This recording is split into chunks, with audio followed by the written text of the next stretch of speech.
Hello, everyone. It's a great pleasure to be here. I'm super excited, and I'm happy to tell you a bit more about how tech science and collaboration can address climate change. My story started in 2017. I was actually deciding to go with some friends of mine on a beach to learn how to surf. Instead of surfing, I ended up finding out this. On the first day, the beach that we went to was covered in trash. All these little evidences of human existence were multiple, and also they were in a particular place that was well known for the fact that people could enjoy nature for recreational sports. Within an hour, I was able to collect 6 pairs of shoes, 30 burned plastic bottles, glass bottles, plastic bags, construction site materials, as well as a lot of different evidences of human existence. At this point of time, my knowledge about climate change was as big as this dot on the screen.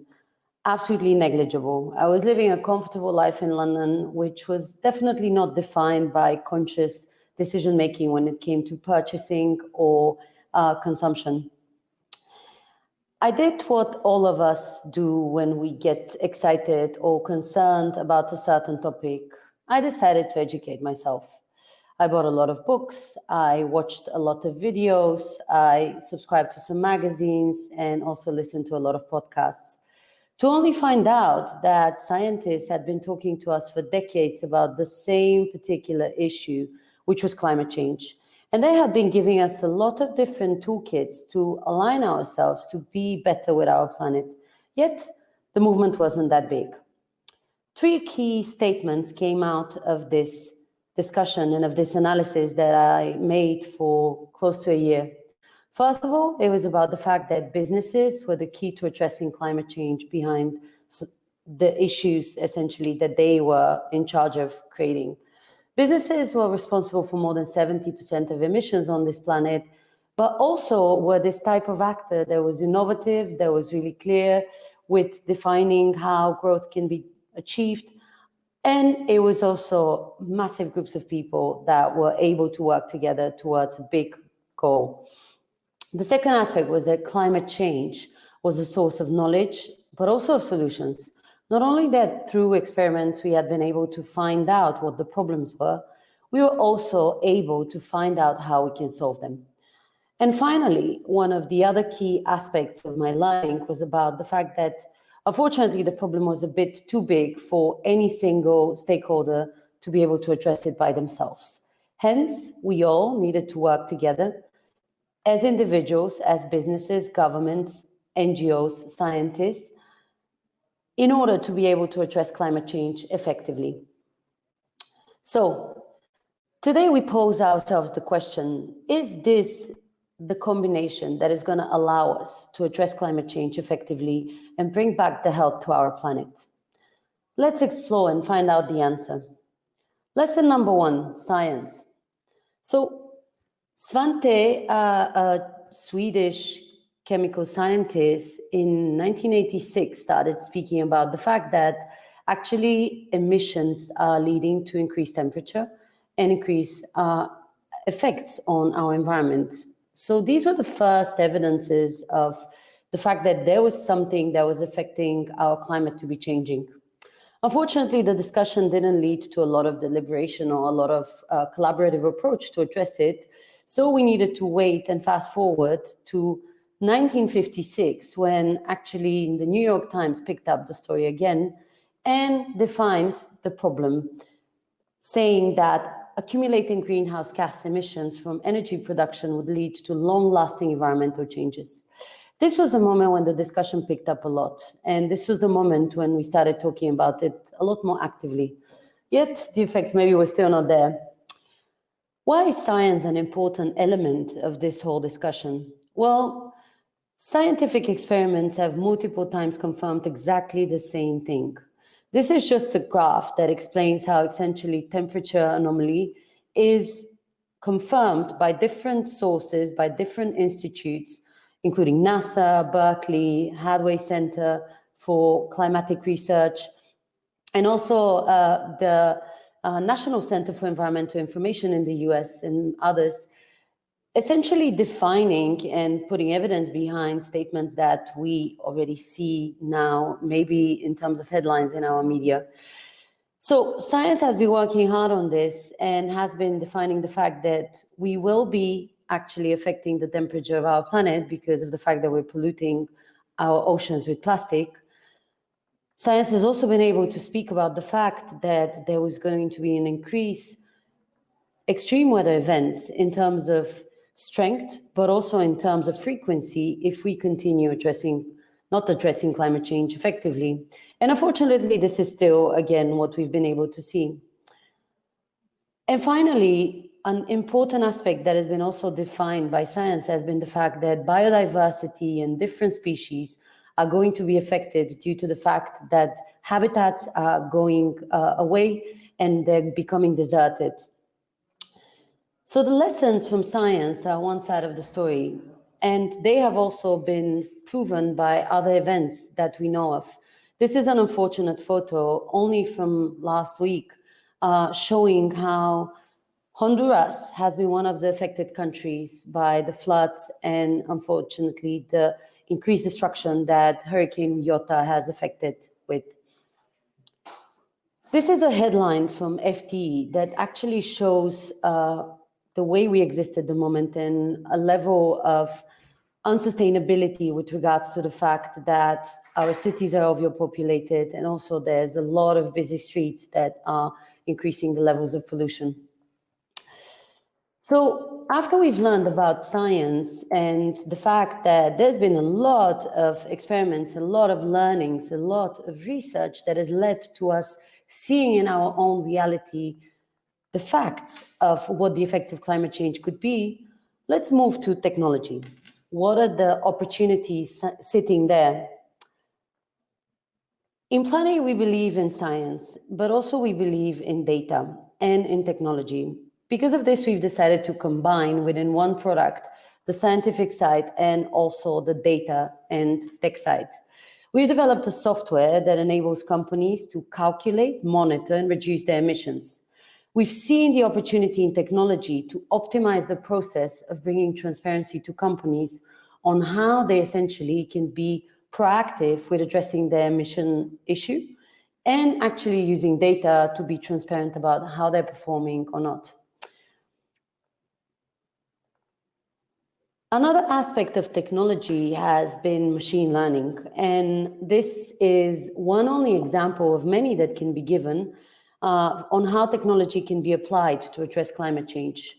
From the PlanA perspective, we have decided to use more than 305,000 data points related to historical and projected GHG emissions, but also stress levels on flora and fauna, data on recurrent natural disasters, as well as climate risk profiles of countries.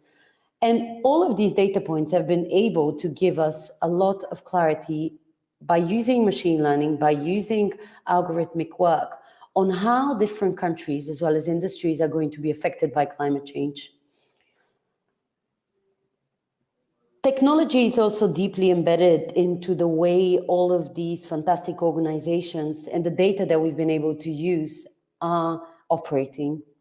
For our algorithm, we have been able to tap into all of these different sources that are thanks to the fact that we have open source databases, but also thanks to the fact that there's actually a lot of automated data collection, like, for example, NASA satellite data or Copernicus in Europe, that enables all of us to actually come up with solutions that are particularly related to climate change based on this data. So for PlanA, the focus has been data, software, and also algorithmic work.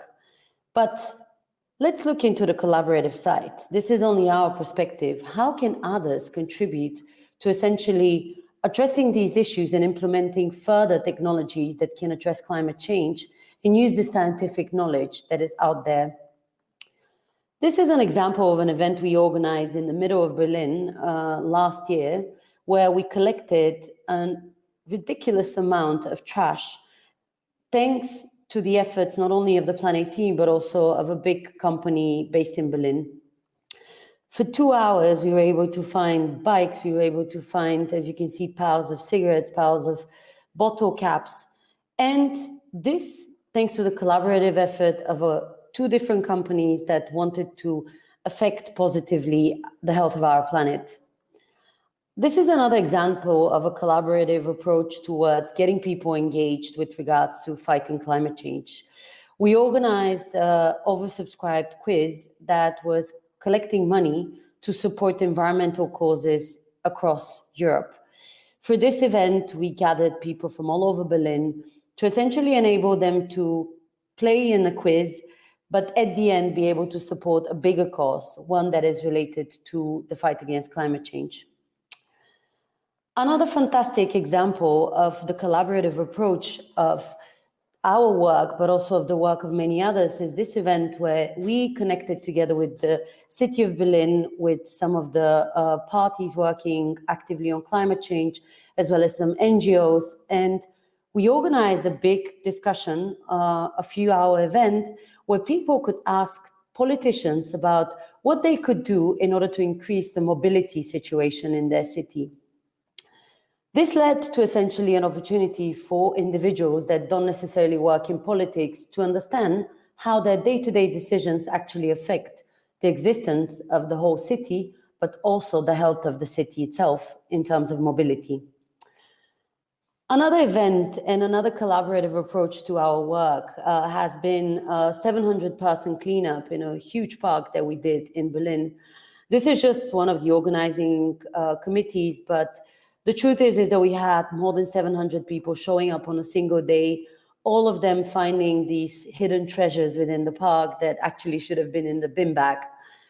Together with all of these people, we were able to raise awareness through a workshop about waste management in the city, and also encourage people to be part of their own solution giving in terms of actively involving themselves on a day when the sun is shining to essentially collect trash and be part of the solution. Altogether, so far, we've organized more than 60 events. We have been able to be visited by more than 15,000 people. And within this, we've partnered up with NGOs, governmental institutions, as well as a lot of different companies in order to support the active participation of individuals and companies in the fight against climate change. Another fantastic example of our work on collaboration has been the Green Tech Alliance. This is not the work only of me, it's actually the work of 500 startups that have put together their heads and their innovation to support the fight against climate change by working from all around the world on different solutions related to hydrogen, related to waste management, related to sustainable energy and carbon footprinting, carbon reduction, carbon compensation, to enable essentially for every single company or individual to be connected to the topic and also connect to these participants within the community. This community is totally for free and there's a jobs list, so anyone that wants to work within the field of green tech is more than welcome to look up what we're doing. There's also more than 350 advisors coming from fields covering funding, covering government, European Union, also a lot of different stakeholders that have something to support, have a part to play in the fight against climate change. So far, we've had 500 startups, 350 advisors, as well as 10 partner organizations, including Climate Kick, Yale, Open Lab, St. Gallen Symposium, Change Now, and others that have been there to support the accelerated collaboration between these different stakeholders. So the year is 2020, and my knowledge has significantly increased, but it would not be at all of any impact if it was not for the knowledge of all the other participants in our ecosystem. So if you ask me today if science, tech, and collaboration are the way to go, I can definitely say yes. Why? Because we've already seen the results, we've already seen the engagement, and we already have seen the visibility that the topic has been given due to the efforts that we've put into the topic. And most importantly, why? Because there's no plan B for our planet. Thank you all for the attention and see you soon. Bye-bye.